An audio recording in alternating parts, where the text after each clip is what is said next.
Hello, everyone, and welcome to the National Stock Assessment Science Seminar. My name is Bailey, and I coordinate this monthly seminar series that highlights interesting advances and topics in stock assessment science. Today, we are very excited to welcome three guests: Melissa Karp, Kalei Shotwell, and Andie Chen. Melissa is a fish biologist in NOAA Fisheries Office of Science and Technology's National Stock Assessment Program. Her work focuses on supporting efforts to advance stock assessment methodology, particularly related to the incorporation of ecosystem and climate information in the assessment and management process. Kalei is a stock assessment scientist at the Alaska Fisheries Science Center. Her primary focus is on finding pathways for integrating ecosystem and socioeconomic information into fisheries management decisions. Andie is an interdisciplinary scientist in NOAA Fisheries Office of Science and Technology. Her work focuses on integrating human dimensions, data, and analysis to support stock assessment and fisheries management decisions. In today's seminar, they will describe ecosystem and socioeconomic profile, their applications and the success to date, and key activities supported by the National ESP Coordination Team. Without further ado, I'll hand it over to Melissa, and thank you all for joining us. Thank you, everyone. So today we are going to talk about what can the National ESP Coordination Team do for you and our vision to support the development of ESPs across the country. I'm going to provide kind of an overview of ESPs and then pass it over to Kalei and Andie to get into some more information about the national coordination effort.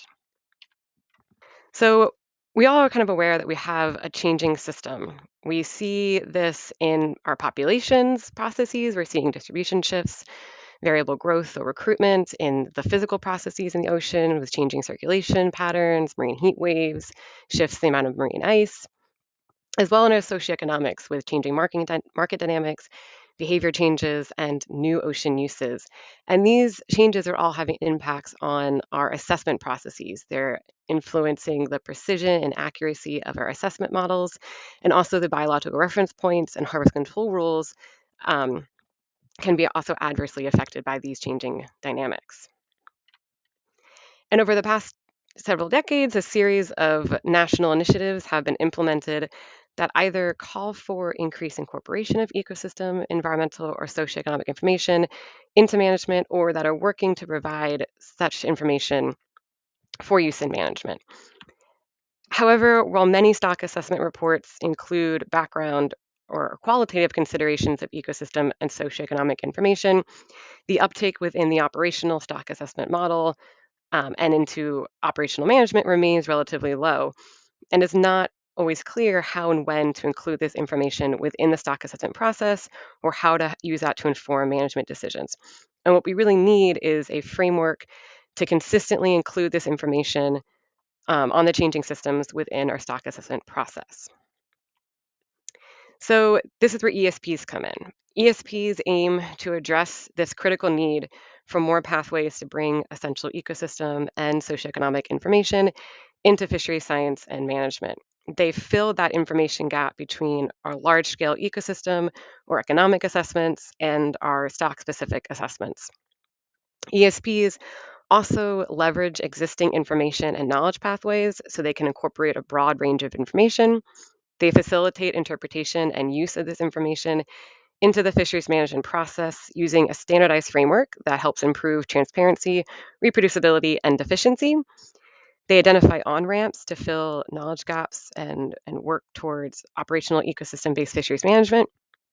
And as more ESPs are developed around the country, they can be used for tracking changes in systems over time. So ESPs are both a process and a product. The ESP process creates a traceable pathway for identifying and integrating this ecosystem and socioeconomic information into species-specific assessments and or management decision-making. The end product is a succinct focus report that distills information from a variety of sources and makes it more accessible, interpretable, and actionable for scientists and decision makers. So now that I've introduced ESPs, I want to briefly walk through the four-step process in a little more detail. So the first step of an ESP process is the focus step. And this step involves reviewing information from national initiatives like climate vulnerability assessments and regional priorities to determine if a fish stock is a priority for producing an ESP.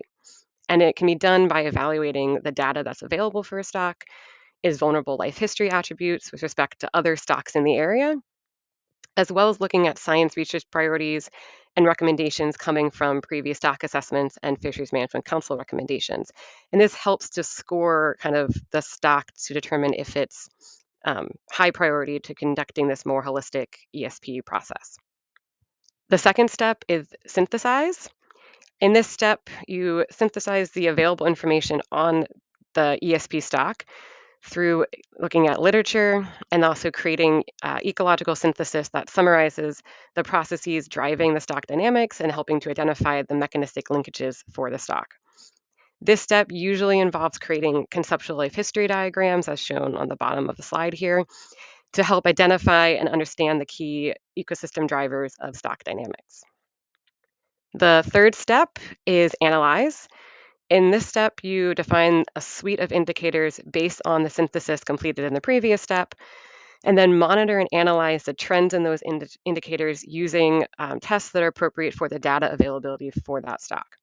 So for instance, such analysis can range from relatively simple kind of scoring or traffic light approaches, as shown on the right hand under the Alaska side, um, to kind of just score and look at indicator status and trends over time, to moving to kind of more advanced analysis, such as importance testing, which can determine the direction, magnitude, and the level of the uncertainty in the effect of an ecosystem indicator on a particular population parameter.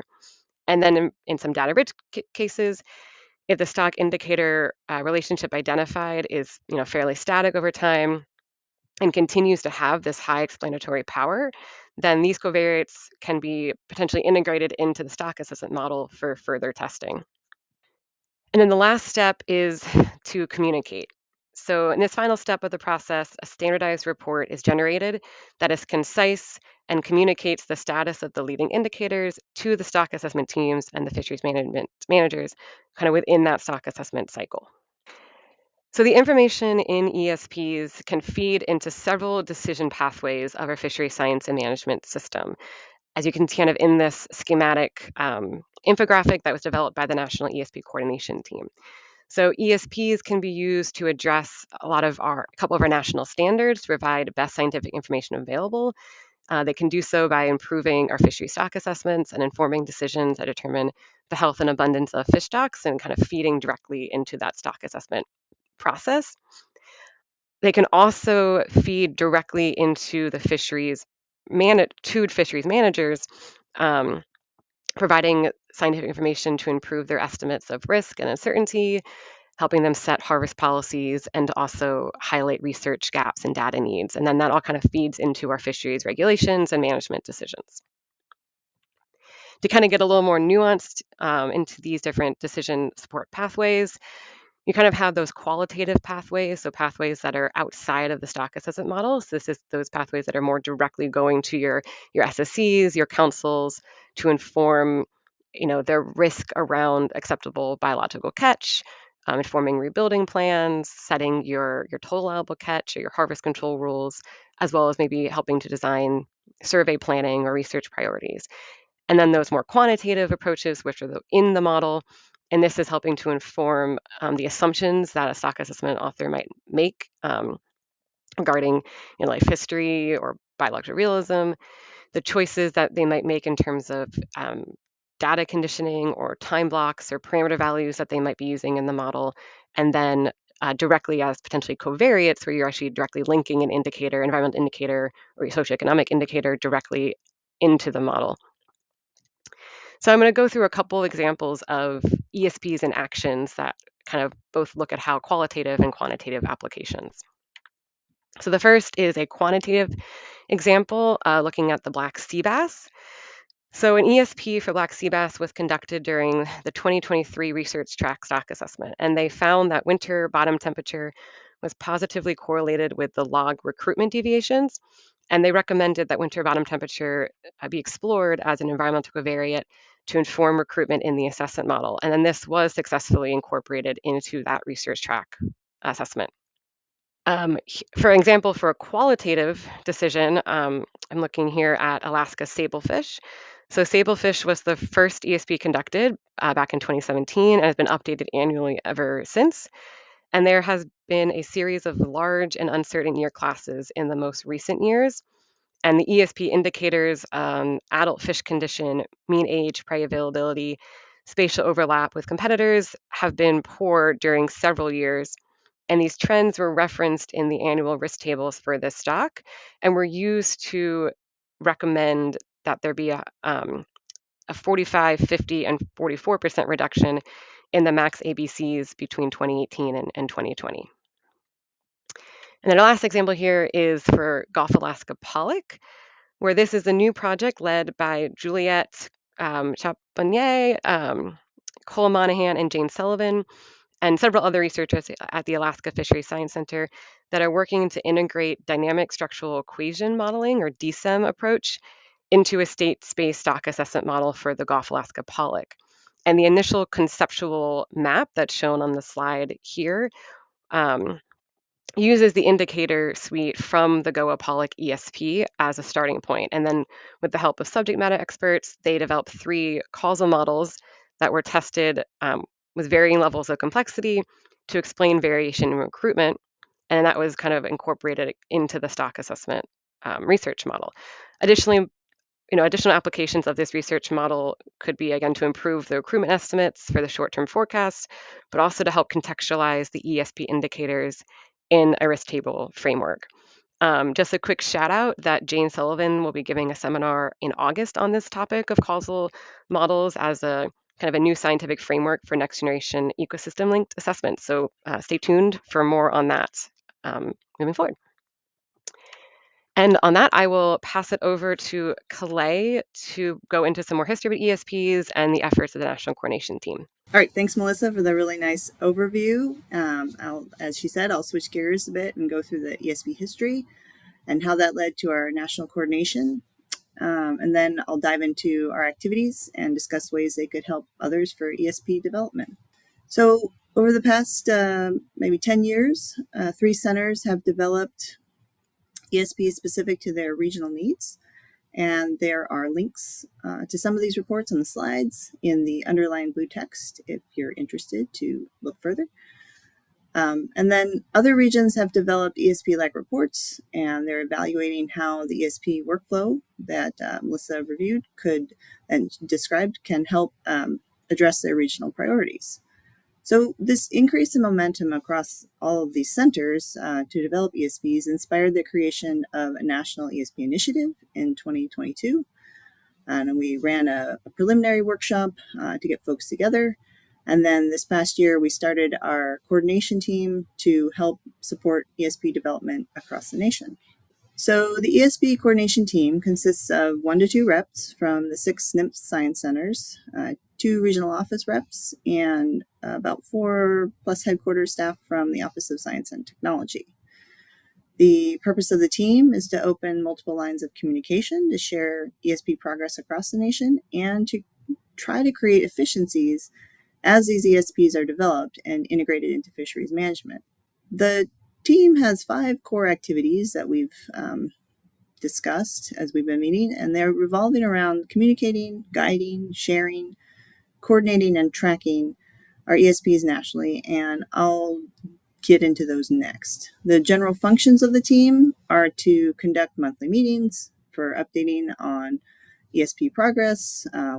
We try to have minutes that record the sharing of where people are at. We also discuss some relevant issues, talk about workshops. We coordinate those annual or biennial share symposium, and we also host hybrid team workshops where that's possible. And we just did our first one this March in Silver Spring. This is just a list of who we are and all the representatives with pictures for the coordination team. It's just for your reference, showing the 2 headquarters offices on the left and then the science centers in the middle and right. All right, let's talk about our core activities to help folks understand how this team might support them if they're interested in developing an ESP. For communication, we have a variety of web-based materials to provide ESP background, lots of references, data, code, and we also connect to web pages on other national initiatives, such as like the Integrated Eco Assessment Program or Stock Assessment Prioritization. And when it's up and running, I think it's called Changing Ecosystems Fisheries Initiative now. And then for guidance, we have several types of documents archiving deliberations on ESPs, good practices for ESPs, and operational reports. And we provide links to those on our website. That's in progress. For sharing, we conduct virtual and hybrid forums for sharing progress on ESPs across centers and to the broader community. Coordinating ranges from data management demonstrations and testing, co-creating code sessions, and co-managing GitHub repositories. And finally, the team plans to record various ways to track ESPs, and we plan to report out to NOAA leadership, NOAA Fisheries leadership, on our progress over time. So for each of those 5 activities, we wanted to show some examples where we've made progress so far. In most of the remaining slides, there's links in the underlined text or on several of the screenshots. So later we can distribute the PowerPoint or slides for those who are interested in more details or examples that we show here. There's a variety of ways we communicate on ESPs. There's some web stories and flyers, as you see an example on the left. There's regional web pages that have been developed for both the Northeast and Alaska. And those 2 websites have varying levels of dynamic content. And links to those pages are in the middle of the slide. And then the team is now working on a draft of the National ESP landing page, which would point to those regional websites and also to some of the other national initiative pages. And we have drafted a wireframe that you can see on the right there. And it looks like Cassandra is putting these links into the chat, so you can check them out now if you want. Thanks, Cassandra. All right, for guidance, that can happen in several ways as well. There's meeting minutes available for both the team meetings and workshops that we've done. And there's also minute reports for the peer review and council deliberations of the operational ESPs that have happened in Alaska and the Northeast. These could be useful for understanding how each region provides feedback on ESPs and how they've iteratively adjusted for the regional needs. We're also developing a living guidance document and have started one with a summary report of our most recent team meeting. And that will serve as the backbone of our step-by-step guidance document in the future. And then finally, there's regional reports of ESPs that have been created over those 10 years of development. And these can be useful to see the variety of ways ESPs respond to regional priorities over the time they've been developed. And then there's we have another type of guidance project document started, and that's on a specific topic. And I'll pass it over to Andie to discuss that. Yeah, thanks, Kalei. Hopefully everybody can still hear me. So generally, there is more uncertainty about how to best use social science data and analyses to support stock assessments and fisheries management decisions. Social and economic expertise are increasingly limited in NOAA fisheries, and stock assessment review bodies have noted that their roles in using human dimensions data aren't clear. While a lot of progress has been made by NOAA and NIMS to develop social and economic indicators that are reported in ecosystem status reports, economic reports, and community impact reports, more work is needed to scale indicators to the level of catch and allocation decisions. To that end, we are reviewing existing social and economic indicators for fisheries, including from the academic literature, and putting together a reference guide for stock fishery-specific human dimensions indicators. We hope this good practices document will serve as a roadmap for ESP teams to identify relevant indicators for their stocks, human dimensions data sources, and standard methods for deciding when an indicator is informative enough to be added to the ESP. And to ensure that we are not repeating all this great previous work, we are coordinating with economists and or sociocultural scientists in each region, headquarters, and the Integrated Ecosystem Assessment Human Dimensions Working Group. So if anyone is interested in getting involved or learning more, feel free to reach out to me. And back to you, Kalei. Thanks, Andie. That's a really great project. I'm excited for it when it gets started up.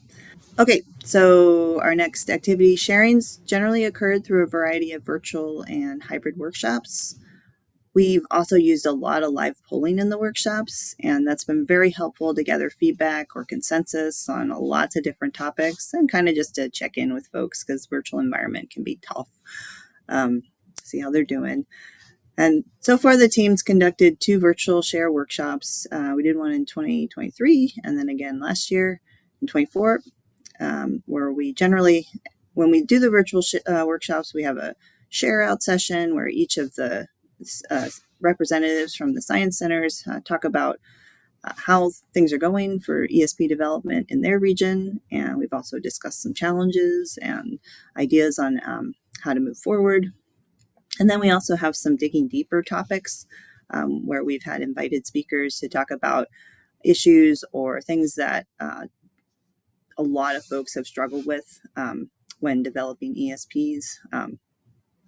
One of the big topics has been like the analysis part and how to think about those indicators as they're developed and how to use them in the assessments and what methods to use for the importance calculations. And so those have been really great to do. We've recorded some of those and we have minutes on those as well.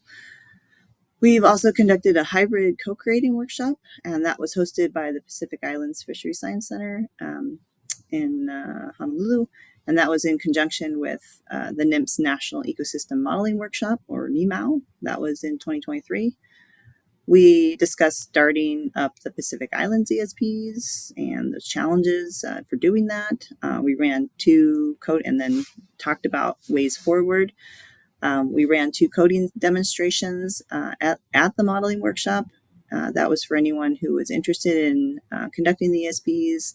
We showed them the data management system that we use currently for Alaska, and then some of the ways that we've improved how to access global satellite databases to speed them up. And we showed some of the code for that. And then finally, we just conducted our first hybrid team workshop, as I mentioned earlier, in March, where we focused on creating a shared vision for ESPs, connecting with other national initiatives and programs.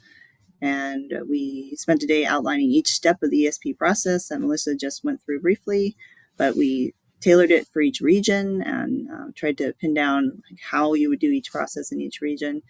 And then we discussed how to further build our ESP community and some of these communication avenues that I mentioned earlier. And there's some pictures on the slide here of actually being in person. Hopefully we can go back to that sometime soon because it was really helpful just to have us all together. So throughout the first 3 activities, we've learned that there are many ways we can coordinate our efforts to develop ESPs more efficiently and effectively. Data management for ESPs occurs in different ways across the science centers, and we've started testing for expanding to a more centralized system using some case studies. We do practice open science principles in our coding for developing ESPs, and several centers have started coordinating their R packages, and that's to piggyback on each other's progress. That's really helped a lot. I will give a shout out to Dr. Abby Tyrell, and Stephanie Owen, who are at the Northeast Center. They've been incredibly helpful for me and the Alaska Center in developing our package, and that coordination has been very fruitful. And we also have many templates that have been created to increase reporting speed, and the code for these is currently being updated and documented on GitHub repos. Those repos are linked in the hex stickers on the slide. And then as ESPs develop, these coordination efforts will continue to strengthen the ESP applicability and allow for transparency to multiple user groups. We also have a current project that I wanted to talk about a little more specifically, where the Alaska and Northeast Center ESP facilitators have joined forces to expand and improve current ESP data management and reproducibility projects to create a national model for building ESPs. This effort is part of the Inflation Reduction Act data modernization pot, I guess, and it began this past winter in 2024. Effectively, we're testing and building out some of the data management products that the Alaska Fisheries Information Network, or AFFIN, currently produces for our Alaska ESPs, and then are using a case study for the Northeast ESPs to test this expansion and create web surfaces for quick access. The two centers plan to pool their respective code repositories and perform a code cleanup to create more efficiencies with those shared resources in a coordinated ESPR package. And then following that, they plan to develop a series of reporting templates and associated vignettes that can be applied for multiple uses. And so far, Project PI has conducted a planning session with data managers from ACBIN in July 24. And just recently, we had the follow-up planning session with the code developers. That was hybrid. Unfortunately, we couldn't all get together, but we got some stuff done, which is great. There have been some hitches due to IRA funding availability, but the PIs are using two funding scenario plans to make progress where we can. So the last team activity is finding ways to track those ESPs nationally so that we can get an idea of the progress toward operationalizing EBFM. There's several ways to do this. There's that standard tracking that we all know about through a number of papers or reports that I mentioned earlier, and many of us have done a lot of presentations over time through the councils or these types of seminars. And this is all necessary as a baseline for uptake through the scientific community. We are also working with the stock assessment workflows team so that the standardized stock assessment and fishery evaluation, or our SAFE reports, have a consistent section recording whether an ESP has been conducted for a given stock and where that report can be found. We'll also possibly include how it was used to inform any management decisions. And then there's another tracking mechanism that's through the National Species Information System, or SIS, and that provides an annual record of stock status for all of our federally managed stocks. And within that system, there's an ecosystem linkages section that's associated with each record where a report can be attached and provided with the stock assessment entry. Those reports could be our ESPs, and this would begin a national archive of ESPs that's directly linked to the annual stock assessment reporting. And then finally, one last way of tracking is through web-based analytics. I showed a few websites or web pages that we're starting up. And right now, we don't have a social media account for ESPs, but we could do similar tracking measures such as, mentions, clicks, reach, views, and engagement. And we could all that information could be used for tracking expansion of ESPs in our online community. So lots of different ways to track. All right, so our last slide. In summary, ESPs are powerful tools to help advance ecosystem-based fisheries management. Several U.S. science centers are developing them. A national team dedicated to coordinating ESP efforts across the country will help bridge the gap between our ecosystem, economic, and stock assessment communities. And that's by encouraging cooperation and communication amongst a wide variety of programs toward that common goal of implementing EBFM. With this unified approach to integrating ecosystem and socioeconomic information into the stock assessment process, we're allowing for tracking progress toward EBFM that's somewhat been elusive, and we can prioritize data gaps or research projects for improvement. So if these ESPs can be adopted across the science centers, we'll create a national model that could potentially be followed by other national agencies and the international community. And then the National ESP Coordination Team may achieve this vision by helping regions develop ESPs through multiple communication, guidance, sharing, coordination, and tracking pathways that we discussed. And our next steps for ESPs are to continue building our community through those team activities. And some specifics, we plan to develop communication plans for our national ESP landing page, conduct virtual share symposium or a hybrid conference session if we can. And we'll have those deliverables that are that we can do for that Alaska and Northeast Data Modernization Project. And then we plan to draft the minimum ESP specifications and guidance document, and we'll post that online when we get the landing page up and running. Okay, last slide. I do want to thank the many folks that contribute to and facilitate the creation of ESPs all over the nation. A special thanks to the members of the coordination team for sticking with us and creating a community that makes this effort exciting and possible. I really enjoy working with all of you folks. And I also want to thank the National Stock Assessment Seminar coordinators for inviting us to speak to you all today. And please feel free to contact me, Melissa, or Andie regarding the ESPs. And I think if we have time, we can take any questions. Thank you very much. This is your host, Cassandra, again from NOAA Library. Thank you all for your presentation. All right. What are you doing to advertise the existence of ESP updates? Oh, that's a good question, Rick. So I can tackle that for a bit, and then Melissa, if you want to, or Andie, jump in. The So regionally, we provide updates through our council process on which ESPs, at least for Alaska, we're going to do next, and those are usually announced in an update talk that I give to our plan teams. But I'm hoping that once we have our national landing page, we'll be able to add news and events. I was able to do that with the Alaska page on any new ESPs that we're starting, or any of the updates that we have, or like our report cards for some of the ones that we've already done. And the Northeast Center also has, if you look at the link to their website, they also have a list of the different ESP, of the stocks of the different and their different ESPs that they've done, and that provides links to their paper, like their peer review of the ESPs and all the associated papers. But I'm not sure if it tells you like when there's another new update going. So that's something that we can add to, and I think that would be very useful to have on the websites. So, good idea, Rick. Yeah, and I think we've talked a lot about the kind of that community building side of this national team effort of I think there's a little bit of, in regions where they don't have ESPs or stocks with their ESPs, there's a little bit of that perception of this is going to be a lot of work, this is challenging, how do we even get started?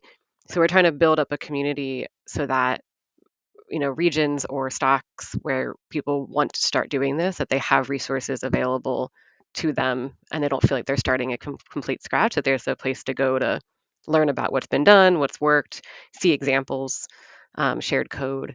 And so the website is kind of what we're hoping as like a good starting point to build that community. And then, yeah, things like fish news or even potentially having our own newsletter we can share out more broadly, what ESPs are planned for a year, what new research is coming out relating to ESPs, and ways that we can kind of share that information more broadly so that folks who are interested in doing this are aware of the resources available to them in order to start. Awesome. Thank you so much for your response. And then you did mention fish news, which Rick did ask a follow-up question about. Do you use fish news? So excellent. Thanks for the great talk. How different are the council's willingness to use ESPs for tactical advice? Melissa, you want me to jump in here? Yeah, I feel like if I for the Alaska perspective, at least. Yeah, I mean, I can provide a response from the Alaska perspective. So we've, like I said, we started Sablefish 2017, so we've had a long time sort of providing these reports to folks and figuring out how they can be used, and where they fit in. And it's like a kind of a slow uptake at first, but then, like in Melissa's example with the risk reduction, when something does happen like that and you start seeing that there's like uncertain recruitment, there's concerns about the stock, we have some reductions and there's some indicators that are showing things aren't that great for this stock, that's when we started getting a lot of response from our SSE, and they really like the reports. They want us to continue doing them. That's when we started getting more recommendations to do more. They started, I think we're at like 16 stocks at this point. And so now we're at a staffing issue. We can't do all those. So we do them as we can. And I do want to note that Jane Sullivan, who put in the chat, has taken on the big task of doing an ESP for her mackerel stock, which was recommended twice in our council or in our plan teams and SSE. And so please read her perspective, because it's a lot to dive into, but I think because we've spent the time developing these ESPs for several of our stocks, we kind of know what to do. We know who to contact. We know where to get different subject matter experts to help with different indicators, and we have a lot of resources to help make these happen. Um, so, yeah, I'm just reading her response, and that's it's really nice, Jane. Thanks. So, I just want to say that it's kind of a slow uptake through the councils, but eventually they do start to see that they're useful, and the continual exposure to them has helped update on all the information that's available for the stock. That's really hard to find if you're just trying to dig through other reports that are more on a large scale look, and you're trying to make a decision at the stock level. So also, I will say, and Andie has talked about this a little bit, the socioeconomic part and the application for informing tax decisions has been a lot at the North Pacific Council, and we are having a lot of specific discussions. We don't have consensus yet, but that's been specific topics that have been put into their council agenda. So it's getting a lot of look right now. Yeah, and I'll just maybe add to that, you know, because we've only really had operational ESPs in um, the Northeast and Alaska, and one in the Pacific Islands. We're still kind of trying to feel out and learn how to bring this into management in the other regions. And I think what's really exciting about ESPs is that they're a process and a product, but they're also very adaptable. So we're hoping that as we develop them more in across the country, that we can work to adapt them to meet the regional needs and to fit them into the specific management system, in terms of the process and the timeline and how that has to work in each region. Because I think there are some regional nuances, but I think the way that ESPs are designed is that they can be flexible to those regional specific needs. Great. Thank you very much for your response.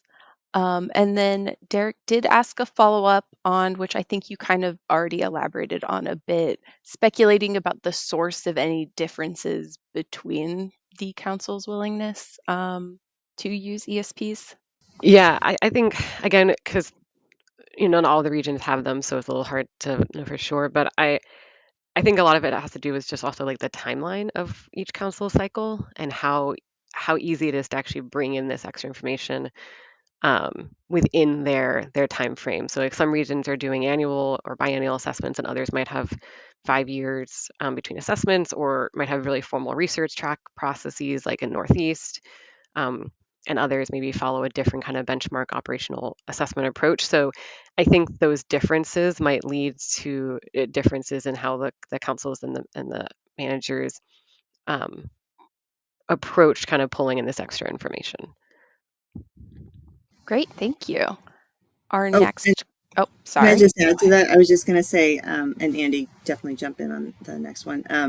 The Northeast Center, I did want to mention that they have traditionally put all of their ESPs to respond to terms of reference one for their research track assessments, but now they're starting to think about ways that they can put the ESP information in sort of a succinct format, like a two-pager or something like that, in their management track. So I think that's in response to probably how well that they've been received through the research track, and now they would like to provide that information for risk assessment in their management track. So I think, as Rick or David was saying, like once it starts rolling, people start thinking of ways to put this information into different parts of the process in each region. This may be a question for Andie. Will there be a subset section of SE indicators used on the landing page? Yeah, for sure. I think landing page, if you mean our national web page, then I think possibly, Melissa. I don't remember if we had a section for this on our webpage, but we definitely plan to highlight use cases for socioeconomic indicators and what indicators are currently in ESPs. And in the document that I talked about, the good practices document, we are going to expand from just what has been currently used to what we think should be used, and expand on that from the academic literature a bit more. I hope that answers your question. But yes, we do plan to show progress on the use of socioeconomic indicators on our websites once those are available. Great, thank you.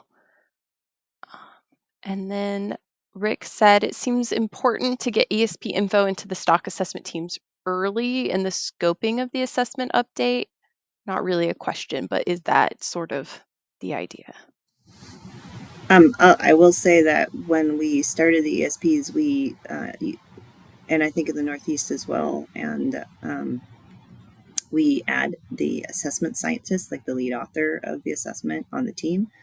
So it's really important, I think, to establish that connection and the relationship early with the assessment itself, the species specific assessment, because that just helps folks understand what's important for them as they develop their models and what's the concern for the stock. And starting off in the beginning of your development is with that in mind is very important. Great, thank you very much. And that is all the questions that have come in through the Q&A chat so far. I'll give it another 20 seconds just in case someone's in the middle of typing up a question and submitting it. Otherwise, I think we can go ahead and end the webinar a little early. Thank you all again for joining us today and sharing your work with us. This was really fascinating to learn about. And thank you, Bai, for organizing this event. Audience, please join us again next month for our next National Stock Assessment Science Seminar. Take care and enjoy the rest of your day.